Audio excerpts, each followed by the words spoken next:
Hey guys, I'm Randy. Daniel's not able to be here today, but we got filling in for him as a co-host. We have Zach from Classic Co-op. Today we're going to be looking at all the games that won Game of the Year over the past 8 years. We're going to be deciding once and for all which year had the best Game of the Year.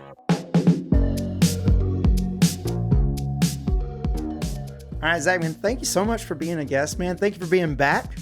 We had you on the podcast I feel like it was over a year ago now. I think so, yeah. Thanks for having me back. I'm excited. Yeah. So today we'll be talking about Game of the Year stuff. But first, I want to say, guys, Zach has this channel called Classic Co-op, and it is an awesome channel, and I highly recommend you go and subscribe to it. Since this video, or this podcast, will be coming out right before Halloween, Zach's been putting together all kinds of co-op Halloween-themed videos recently. What was the most recent one you did there? Yesterday, I put one out that's like the top 20 couch co-op horror games. So that one I put in a lot of effort and tried to make it as like broad as possible. So including like some old games, some indie games, and some more like modern 3D games and stuff. But they're all couch co-op, and it's, there was only a couple games on that list that I actually knew, believe it or not. Really? Yeah, so it was a lot of interesting things that I wasn't aware of. Of course, I'm not going to spoil it, but the game that was number one on the list was one that I'm very familiar with. But yeah, there was definitely some stuff I had never heard of, so that was awesome. Cool. Yeah. So I'm going to go ahead and we're going to get started with the Game of the Year. So first, let's take a look at 2015 through 2018. I put out a poll asking which year had the best Game of the Year. And I don't think it's a huge surprise to say that 2017 Breath of the Wild came in at the most with 53%. We got God of War 2018 at 28%, 2015's Witcher 3 at 16%, and then at the very bottom, 2016's Overwatch, 3%. So, do you agree with this ranking of this list? I know, I haven't played all these games. We were speaking before we started. I don't think you have either, right? No, but Breath of the Wild is definitely a game I put a lot of time into. So I do think I still haven't even played Tears of the Kingdom, honestly. But oh my gosh, I know I need to get it. But Breath of the Wild, I can't speak about Tears of the Kingdom, but Breath of the Wild is one of my favorite Zelda games. So definitely, I think it's the best. And I played God of War when it first came out too, and I loved that game. I've never played any of the Witcher games or Overwatch, so I don't know about those. Well, now I can't say anything about Overwatch because I've not played it. It doesn't seem like my type of game, but that doesn't mean that I wouldn't enjoy it. I've just not really played it. And I know they've moved on to Overwatch 2, and I know there's been some pretty mixed stuff going on with Overwatch 2. Oh, really? But I can highly recommend The Witcher 3. In terms of this ranking, I think I might swap around Witcher 3 and God of War in terms of being like number 2 on this list. Really? You know, I agree. Breath of the Wild, I think deserves, out of these 4 games, I think Breath of the Wild definitely deserves to take it. But God of War, Witcher 3, I love those games to death, both those games. So it's kind of a toss-up, but I think if you made me pick, I think I might pick Witcher 3 just slightly above God of War, but I think God of War has more broad appeal. So I get why it would be more popular. Yeah. So nothing too crazy. I just remember when it first came out, I just thought it was like one of the best looking games I'd ever seen. Which one, God of War or Witcher? God of War. Oh yeah. Oh God, that game looks so good. Yeah. Phenomenal. But we got some comments here. We got a comment from Vlad who said, "Ain't no Witcher 3 got less votes than God of War." And that's kind of I don't know. I think they're both amazing games. Yeah. Did you have you played God of War Ragnarok? No, I haven't played that one yet. Have you? Oh man, yeah. Oh gosh, so good. Yeah, loved it. Loved it. How does it compare to the other one? Is it better? It's more of the same. It's more of the same. Yeah. It's definitely, I don't know that I would necessarily say it's better. I enjoyed them both tremendously. So I can't really say. I just have not been playing any single player games. I'm so busy I try know and you've been keep like up with you've been co-op yeah. games. So It is honestly staggering to me how many games that you cover on your channel, and I know they're all co-op games, so it like blows my mind that you're able to do that. it's a lot of work, but I just have to try to. Basically, anytime I hang out with friends, I'm like, "This is what we're doing. We're playing games." Yeah, yeah. So It's crazy how you've been able to do it. So yeah, single player games I guess have been kind of pushed on the back burner. I guess I'm lucky in that I run a channel where we do, like Gaming Gig, we do a lot of co-op stuff for sure, which is how I got connected with you in the first place. But do a lot of single player stuff too. So right. I guess that's one of the problems of having a niche channel. But hey, Yeah. they say niche channels grow better. Yeah, we'll see. We'll see. Yeah. But we got another comment here from Avery who said, "Is Overwatch the only multiplayer game to get Game of the Year?" And I initially replied with like, "Yeah, I think so." But then I started thinking about it. I was thinking like online multiplayer. But in terms of like, if we're thinking like just purely multiplayer games, of course, in the upcoming years, we'll look at in a minute, there was a really big game of the year that was a co-op game. Yeah. And of course, that was It Takes Two, which I Right. know you love because we've talked about it before. Yes. Yep. That's one of my favorites. So yeah, It Takes Two was, I think, wild that it was a co-op game that did get Game of the Year. Yeah. But we'll save that we'll save that conversation for a minute because I know we have Sure. lots of stuff to talk about with that. Yeah. But I have not. I still think it's a little wild that Overwatch got Game of the Year, but I remember the year it came out, it like took over the world. Yeah, I know a lot of people were playing it. What was the other game? There was like a game that was made by Gearbox that came out around that same time that was similar, but nobody really cared about it. That was similar. Oh yeah. Do you know what I'm talking about? Yeah, I do know what you're talking about. I didn't play it either, but I'm trying to remember. I'm blanking on the name. I watched a video about that the other day. I can't remember what the name of that game was because it died like instantly. Yes, yep. It was like those two games came out pretty close to the same time, I think, and then just everyone played Overwatch. Yeah, and I mean, Overwatch has definitely had legs, and I know people really liked it, but I don't know. Yeah.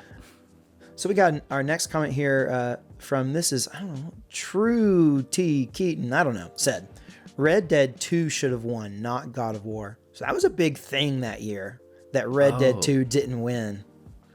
Yeah, that is actually kind of surprising because that game was huge. What do you think? Did you play Red Dead 2? No, I did You not. never play? You didn't play Red Dead 2? Oh my gosh. Nope, I sure didn't. Have you It's played like- Did you play the original Red Dead? I played the original one. I never finished it, but I like messed around with it a bit. But no,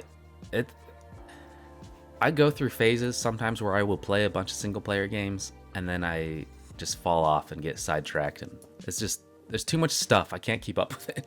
Oh my gosh, it's insane how much stuff there is, man. I really can't.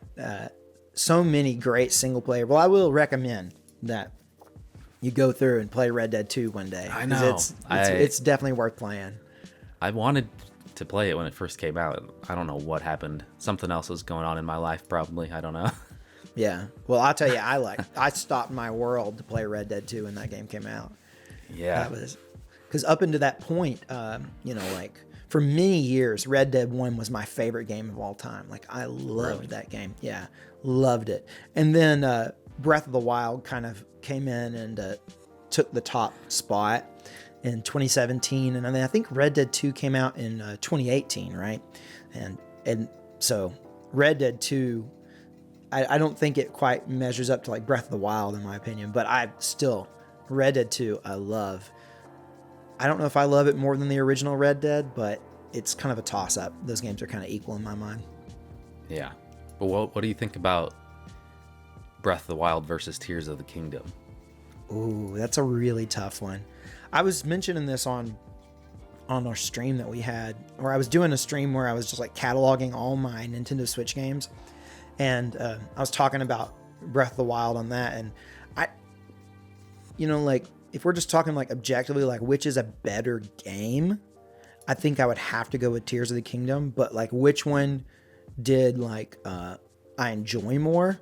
Probably Breath of the Wild. One, because it was like the first time I had been in that world, so like it was such a novel experience, and it was unlike, you know, any other game that I played up to that point. Like, yeah, it had some similarities to similarity to like Zelda games I had played, but not really. You know, it's very different even for Zelda games. But in terms of open world games, it really just felt very, very novel and new to me. But like most importantly, I think it was just like where I was at in my life at that point. Yeah. That was in 2017. It was the same year that I started. Well, it was like my second year, but the first year I really started being like a full-time teacher, and I really hated that job. I really did not like that job at all. But I like had gotten this Switch. I, you know, like over the summer before I started teaching, I got a Switch. And I picked up Breath of the Wild, and it was like I played that game for so many, like, you know, I don't know, it was like 200 hours or something, you know, but I would like just slowly played that over that year. And it was like my one like source of like real true happiness was playing that game. So like that was just like such a special game to me. Yeah. I can definitely relate to that. Just personal things in life, having something to distract you is so nice. Oh yeah. And me and my wife both played that game like crazy. In fact, she has more hours in it than I did. It was just like, it was just such a phenomenal game that we just we both loved so much. If only it had been a co-op game, you know. I know. There's the mod for it where you could play it split screen co-op. Have you seen that? Yeah, I've seen it, but I haven't tried it or done anything. I've been wanting to try it. I just haven't really messed with that. I need to figure it out, but someday I'll try it. The only way I've ever played Breath of the Wild altered at all is which is the official way, which is through the VR, the Labo VR thing. Oh. So I've played a little bit of Breath of the Wild in the VR thing, which is just wild, but it's not very good. No, oh man, I was wondering about that. Nah, it's not very good, but you know, it'll get you by. Yeah. Yeah. So, we got a next comment here. This is from Richards, who says, "I'm not hating on Breath of the Wild, but I really feel like it's overrated, and I think it's one of the biggest factors is because it's exclusively on Nintendo Switch. If it was on a console, then maybe it could be higher up on the list. It is on console. It's on Switch. Also, Breath of the Wild only contender in 2017 was Horizon Zero Dawn, which I thought was also a fun game, so there wasn't really much competition." Ooh, no, I very, very much disagree with this. Yeah, I mean, it's not even... Breath of the Wild is often considered, especially when it came out, people are saying it's one of the best games of all time. So, right. I think it definitely deserved it. Yeah, I think that like saying that one of the reasons that it's overrated is because it's only on Nintendo Switch, I think is kind of silly. I mean, like, I get it. Like, if you don't have a Switch, it sounds to me like maybe this person doesn't have a Switch and probably hasn't played the game. Ooh, and they're a little salty about the Switch exclusivity. Yeah, and I get it. Like, not everyone wants a Switch. Not everyone's into Nintendo games. Like, I get it. You know, I personally am a huge fan, but if, you know, say you can only pick one system, you know, and say you've gone with Xbox or PlayStation or something, you know, you just don't have access to a Switch. I get it. I would be upset that I couldn't play Breath of the Wild 2.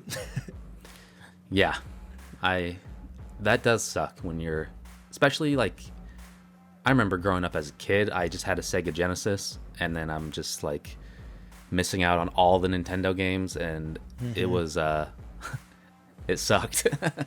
Yeah, I mean, we were definitely like same thing. Like, I grew up with the N64 was like my system. That was like all we had was the N64. I mean, we played the crap out of an N64. But I remember like everyone having, like, my neighbors had like a PlayStation, and I was like, man, that is the coolest thing ever. I thought it was so cool. I remember being very upset that I couldn't play Gran Turismo on my N64. Yeah, that kind of stuff. But also this other part of this comment is talking about 2017, the competition was like Horizon Zero Dawn, saying that was the only contender. I think there were some other games that were nominated in 2017, like Super Mario Odyssey was nominated in Oh, yeah. 2017. So I'm trying to think what else was nominated in 2017. Obviously, Horizon Zero Dawn. Did you play Horizon Zero Dawn? I did. I beat it. I loved that game too. Yeah, I really liked Horizon Zero Dawn. Did you play the sequel? Did you play Forbidden No. West? Nope. You've been too busy playing co-op games because that came out after your channel came out. So you've been so Yeah, busy playing co-op exactly. games that no, you can't. It's like there's a chunk of games I was trying to keep up with, and then I started this channel. I'm like, guess not. I only play co-op games now. Yep, that's all. That's all you do. But Forbidden played- West is, yeah, Forbidden You West is played great. Yeah, yeah. I try to, I really try to play a lot of the big releases. Try to cover them Yeah. if I can. It's not always easy, but I try. Right. The thing is, Horizon Zero Dawn, I remember between that and God of War, when those came out, I was just like blown away by the visuals. And they were the first, I had a PS4 Pro, and they were the first games I ever saw like with 4K and HDR. And they just blew my mind. I was like, these are the best looking games ever made. And Horizon Zero Dawn did look really good when it first came out. Yeah. Forbidden West looks even better, man. It is so good. Like, Yeah. I always say that Forbidden West has the best water out of any video game. Like the waves on the beach, it looks phenomenal, dude. It's Yeah. so good. But that being said, I think that Breath of the Wild versus Horizon Zero Dawn, although both were good games, and they both released around the same time. In fact, I think that Horizon Zero Dawn maybe came out like maybe just a couple days before or after Breath of the Wild. Like they came out pretty close to the same time. Yeah. And I think that Breath of the Wild kind of buried. I mean, obviously, the Horizon series has kept going and it's put out. We've got the sequel and we got the VR spinoff. So it's Yeah. I played that one too. That was a PSVR 2 launch title. Oh, okay. I don't even have a PSVR. I don't even have a PS5 actually, so that's a problem. So No, that's not a problem. I mean, you there's still lots of stuff. I mean, like I think that the PS5, although I love it, I think that this generation in general has probably been one of the generations that is there's the least amount of need to really jump into it early, because there's been so much cross generation support. You really just don't really need it. Do you have any of the newer consoles? Do you have a Series X or a Series S? No, I have a PC. I built a PC last year. So I've just been like, I use Game Pass on there, and then pretty much everything I want I can play on the PC. But eventually I want to get a PS5, but I was just thinking like there's not really any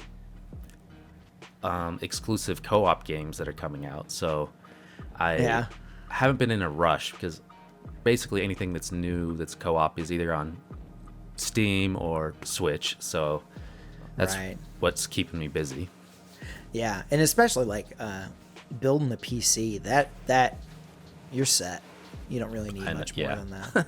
Pretty much.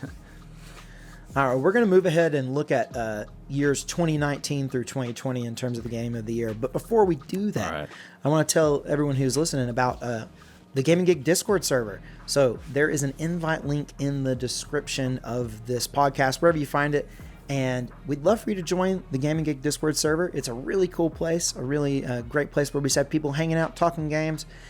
If you're like worried about joining Discord servers because it can be a little strange, I promise you our Discord server is the most like welcoming and kind group of people. It is awesome. So we'd really love to see you there. All right. So now for 2019 through 2020, we had a big standout here when asking which one was the best. 65% people said Elden Ring 2022. And then we got tied at 10%. We got It Takes Two in 2021 and 2019 Sekiro. And then at 15%, which is second place, is The Last of Us Part 2. So now I have to say, with this particular ranking, I very much disagree with it, because Elden Ring and I did not mesh. Yeah. What do you think about this ranking? Well, I've never even touched Elden Ring, and I've never touched Sekiro, but It Takes Two is one of my favorite games of all time, and The Last of Us Part Two is also one of my favorite games of all time. So, those are the ones that I would prefer, obviously. But Yeah. honestly, with anything that's a Souls-like, I just don't even go there anymore. I tried with like Dark Souls 3 and Bloodborne, and then it's just like I can't do this. These are too hard. I'm not going to dedicate the time to this. It's not fun for me. So I don't even care about missing out on those games. Honestly, I don't have the patience. So Yeah, I think I found that I can appreciate that people really like them, and I Yeah. see why. I get why people really like them. yes, I found that the ones I've tried just haven't meshed with me at all. I tried Elden Ring because it was just like, it was taking over the world, man. I mean, like, how huge it was. I was like, I have to try this game. And it just, it just wasn't for me. I didn't like how obscure the plot was. You had to really like try to you had to really work to figure it out. And that wasn't for me, but also the combat was like, I don't know. I think I just suck at games, to be honest. I mean, yeah, me too. And I don't know. But that being said, I do get that it has a lot of appeal, and I think that Elden Ring, it was really close to grabbing me. I think out of, the Soul stuff, which I haven't tried much, but out of what I tried, I think Elden Ring was the closest to grabbing me. That, and I did try Lies of P. I tried the demo for that when that came out. Have you seen that? It's like it came out this year. It's like a Souls-like game, but it's oddly like it's like a Pinocchio game, but it's really weird. It's strange. I haven't even heard of this. Yeah, well, it's a thing. You have to look it up. It's a I'll look Pinocchio it up. Souls-like. Okay, all right. Lies of P. But in terms of the other games on the list, It Takes Two, like you mentioned, is one of your favorite. It's also one of my favorite games of all time. My wife and I had so much fun playing that game together. Yeah. And like I mentioned earlier, Daniel and I just did a playthrough on our Twitch channel, and we loved it. So Daniel is now also a big fan of the game. It's just so good, man. Yeah, and it's just a game that doesn't take itself too seriously. It's just all about fun, and obviously it's built around co-op, so that's right up my alley. And what's even wilder to me is that they took so much, like, there's so many individual little gameplay moments that they worked on and made really good, and they use them very temporarily, but it has so much variety. It's like, I can't believe they were so dedicated to each and every one of those different gameplay styles that you filter throughout the game. Yeah, and I think that's why it's so good, is while you're playing, it's constantly changing, so you never get bored. You want to just keep going and going.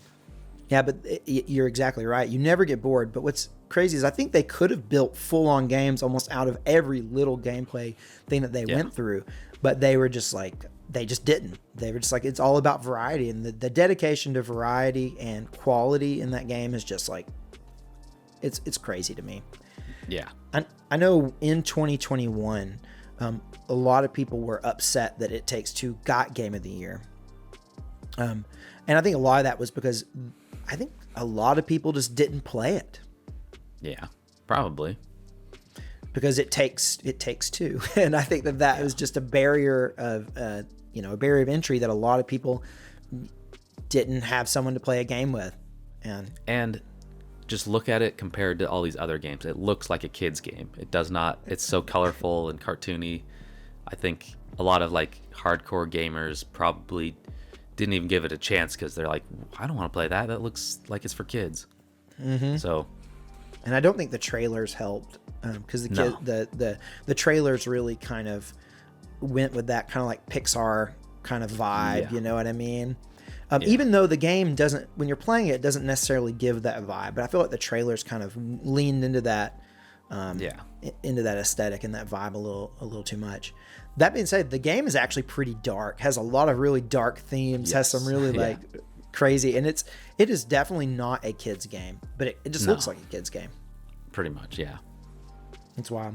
But Last of Us Part 2, I think if I had to pick my absolute favorite game on this list, I think 2020's Last of Us Part 2 probably is my favorite game on this list, but It Takes Two is right up there with it. it's tough for me Same. to decide. But Yeah. When I got Last of Us Part 2, I just played it every single day, basically, until I finished it. I was just playing it all day. I didn't have much. I had like a week off of work or something, and I just beat it, and I was addicted. And also, just because of the story, it's like every time I would turn it off, it'd stay in my brain, and it made me sick. Yeah. Like, I was feeling like depressed, especially by the time I beat it. I was like, I needed some time to recover. I felt depressed. Yeah, that game will stick with you, man. It stuck with me. I swear I was thinking about that game every day for the next 6 months after I played it. Yeah. Like, no joke. Yeah, that same. All right, we got a comment here from Morris Dennison, who said, you'd have to go back a little further to have some real challenge for Elden Ring. Yeah, you see, I mean, Elden Ring really took it here. And I think that one in our poll, I think one, Elden Ring wasn't as controversial as like what I think the next biggest game on the list was, which is Last of Us Part 2, a very controversial game that like some people just like completely wrote off, so. Yeah. But yeah, I think, and we'll get into that in a minute, because we had two big standout games, Breath of the Wild and Elden Ring. And we'll go, because we put out a poll. I actually put out a poll today kind of comparing those two, so we'll get to that in a second. But next we got another comment from Bobbity, who said, Elden Ring is my favorite of these, but It Takes Two is incredible and would inch out if it had as much replay value.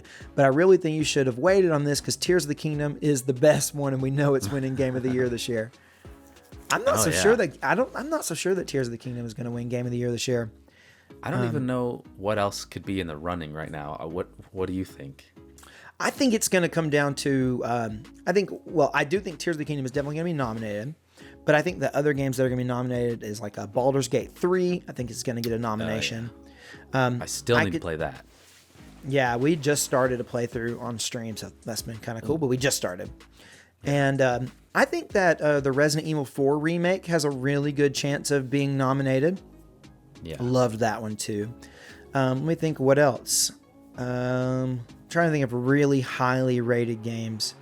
Daniel and I have definitely talked about this. I'm not so sure, but there are definitely some big hitters this year. Well, we had I don't know that's going to be nominated, but we had Metroid Prime Remastered come out this year, and that game got really great reviews. And that was also really fun. Trying to think. What else could be a contender this year? Oh, well, we got Spider-Man 2 that just came out. Oh, yeah. That's got to be on there. Got to be, right? I'd say so. It's and it is fire. I mean, we had another Super Mario Bros. Wonder. Yeah.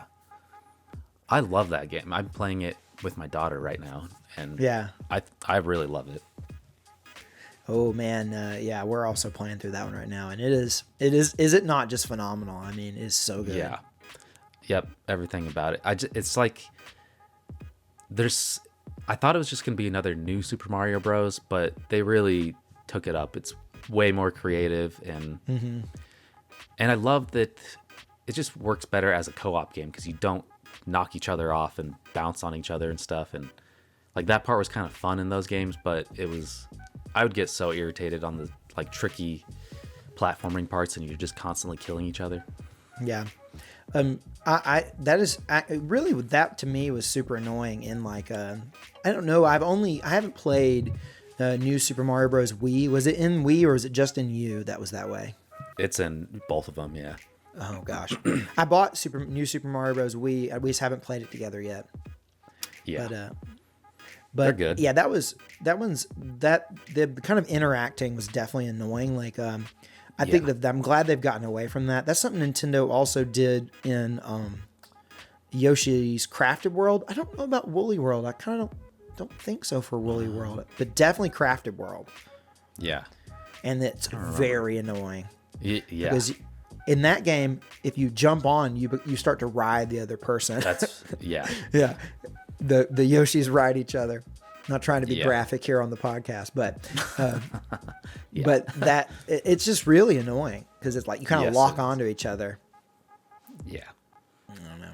All right, we got another comment here from Poyo. I don't know. I'm not even going to attempt. I'm a big The Last of Us fan, and I loved both games, but I think 2020 Game of the Year should have gone to Ghost of Tsushima. That game was amazing. The whole Also Ghost of didn't play Tsushima. that. Never played it. It's good. It's really good. Yeah. That's one of the first. I didn't play it until it. I don't remember what year it was. I want to say probably 2021, like the very next year. The PS5 director's cut came out, and I played it then. Gotcha. And really, I mean, a gorgeous game. Loved that game. Yeah. But I mean, I have to say, like, as much as I love Ghost of Tsushima, Last of Us Part 2 was definitely the bigger impact of a game. Yeah. Ghost of Tsushima was a great open world game, but it was, just a great open world game. Right. And then we got another comment from T-Glitch who said that Sekiro is too low. I've not played Sekiro. Daniel played Sekiro and loved it, but I just haven't. Yeah. Same. Not my type of game, but it looks cool. It does. Yeah. I know that Sekiro has some different combat mechanics that separates it from the typical like Souls-like, so maybe I would like it more. Maybe I should try it. I think it's very parry based, and I do like parry based stuff. I'm so bad at that stuff. Every time when I'm supposed to do any kind of like timing based thing, I die. I can't handle it. Well, I'm not amazing at it myself, but I do like it. Like I like games that have a parry mechanic. Like I think of like the Jedi Fallen Order, Jedi Survivor, like those games. They have a pretty heavy parry mechanic, and it seems to work pretty well.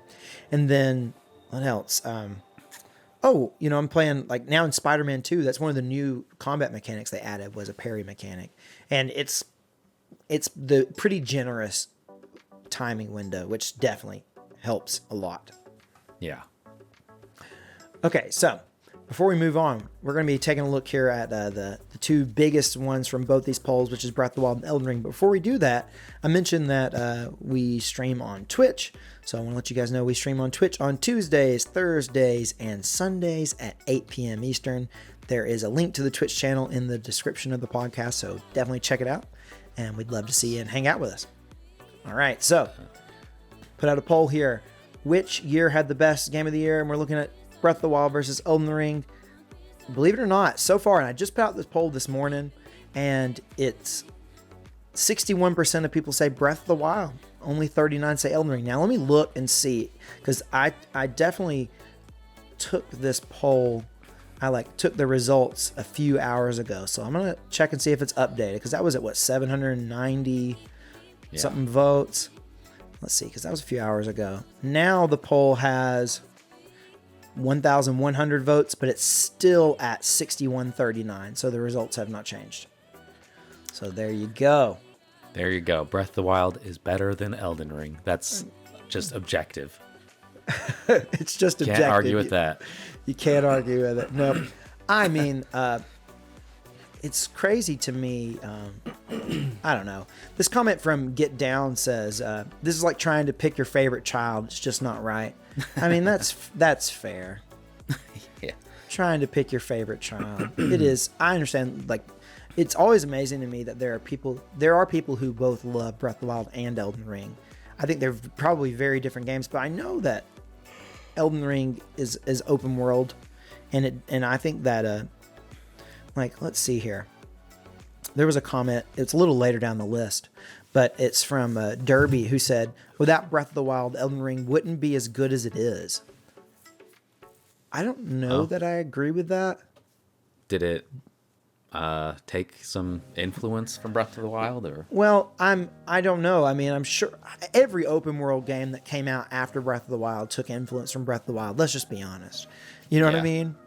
That's true. But I don't know, because development times are so long now that if Elden Ring came out in 2022, I remember the hype for Elden Ring in 2020 was huge, right? I think that was the year it was announced. I think it got announced in 2020. Maybe I'm wrong about that, but I want to say it was 2020.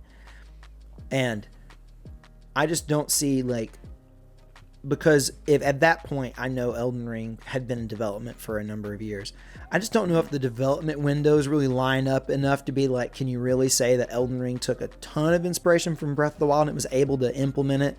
It did come out 5 years later, but you know, like I'm gonna imagine that Elden Ring was already in development by the time Breath of the Wild was out.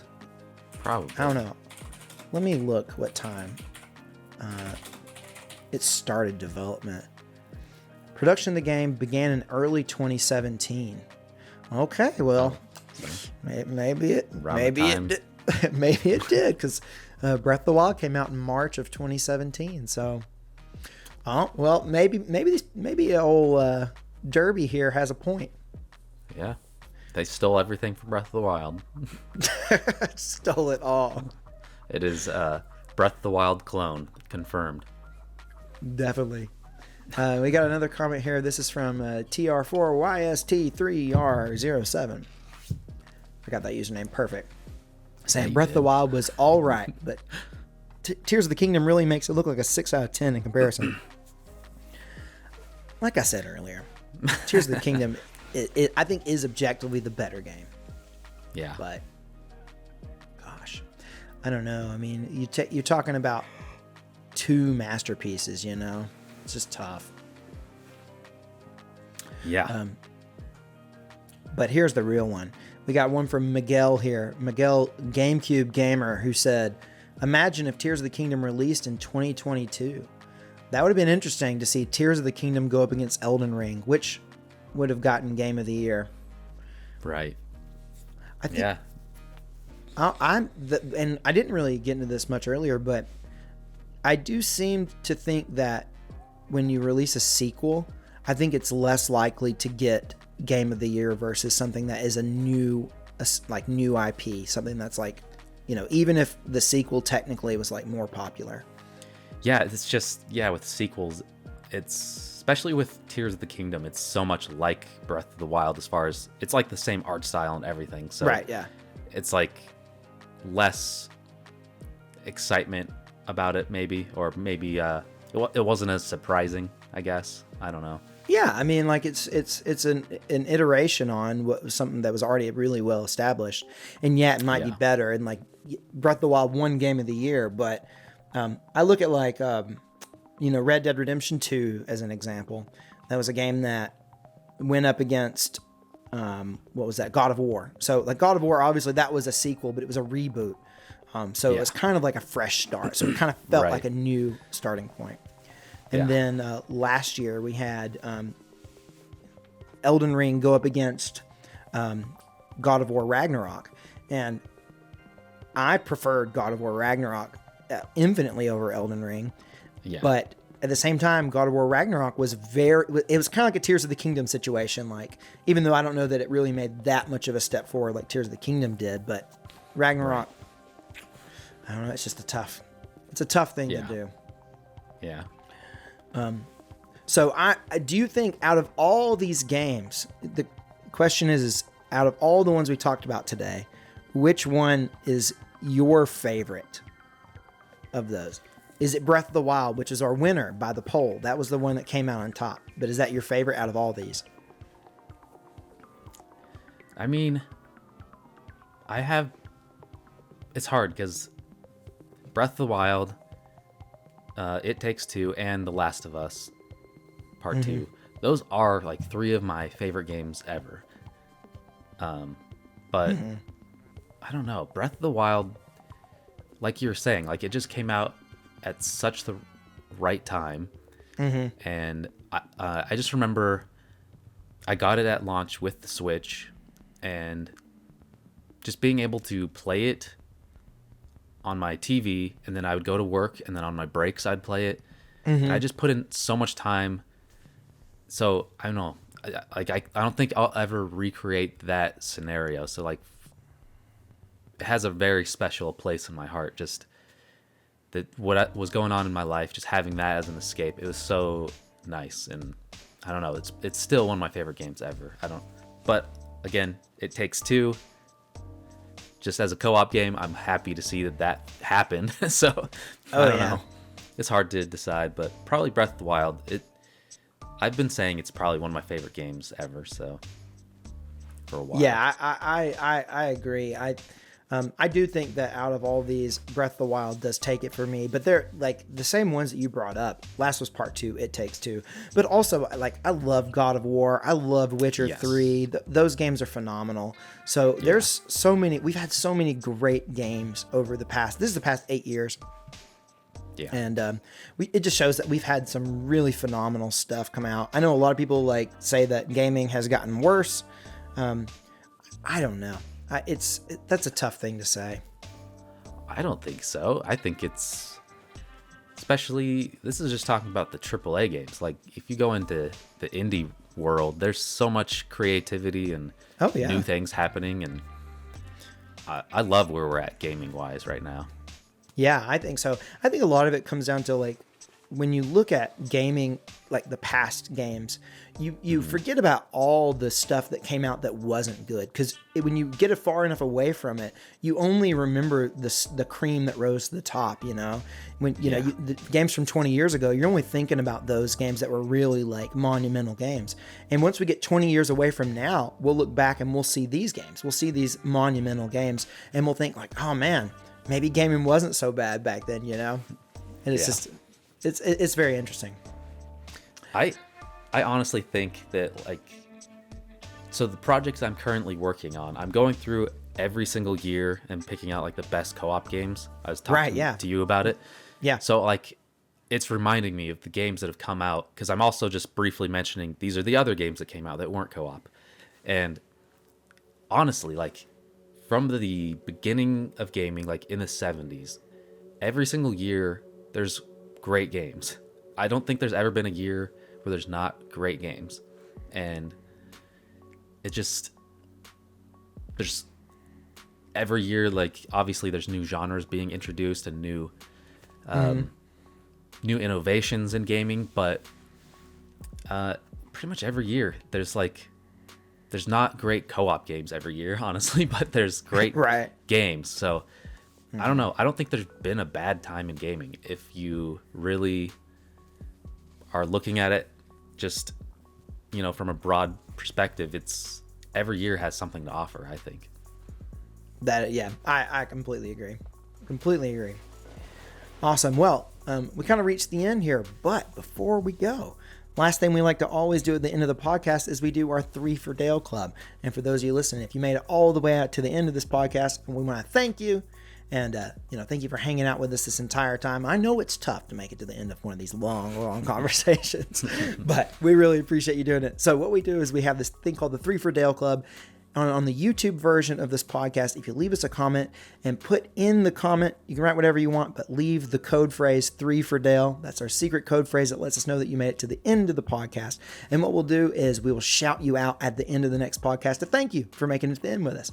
So this week, we've got Guy in Time, Landon Stallings, who is always there for us, Bobbity, D18, AJK, Lana Nader, and Tom Derry. I think all you guys are returning members for the 3 for Dale Club, which is just amazing to have returning members.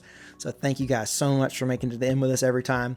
You guys are like our heart of the podcast. So thank you so much. And next week, Daniel should be back. But still, I want to thank you so much, man. Zach filled in for Daniel last minute. I texted him and was like, hey, man, you want to get on here? And he woke up after working all night and came in and helped us out. So, man, I really appreciate you doing this for us. Yep. Anytime. If Daniel doesn't want to come back, I'll come back and replace him. Whatever you want to do. I'll let you guys, we'll like arrange a meeting where you guys can get together and fight it out. And whoever wins the battle, that's who'll take it. That'll be the co-host. Yeah, it'll just be a little bit of a fight to the death. Sounds good. All right, Zach, well, thank you so much. And thank you guys for hanging out with us. And until next time, guys, this has been Gaming Gig.